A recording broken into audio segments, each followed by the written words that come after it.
Qu'a-t-on pensé de la Palme d'Or ? Eh ben moi, j'ai plutôt bien aimé cette Palme d'Or, donc le film Fjord de Christian Mungiu, même si je ne lui aurais clairement pas donné la Palme d'Or.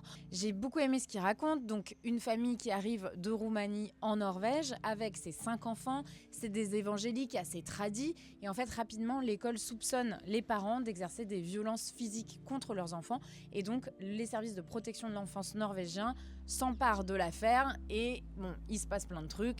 Et en réalité, moi, ce que j'ai beaucoup aimé, c'est la finesse avec laquelle il décide de faire circuler la violence dans le film.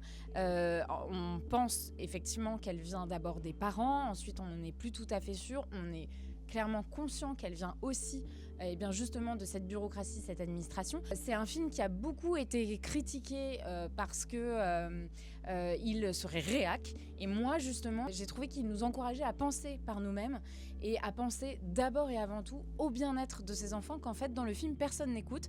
Mais je crois que Noémie n'est pas tout à fait d'accord avec moi. Oui, moi je suis pas tout à fait d'accord sur la nuance que permet d'avoir ce film en fait. Pour moi, c'est un film qui est très binaire, qui oppose la Norvège à la Roumanie, qui les oppose politiquement, presque culturellement. Moi, j'en retire plutôt un propos politique assez confus, où j'ai l'impression qu'on essaye de en même temps me faire avoir de l'empathie pour ce couple qui est chrétien, très conservateur et de fait violent avec ses enfants.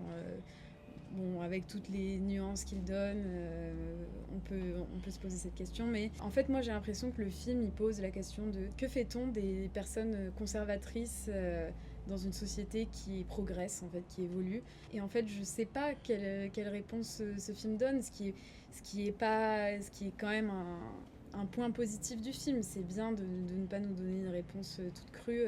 En fait, ça m'a profondément ennuyée, je pense aussi.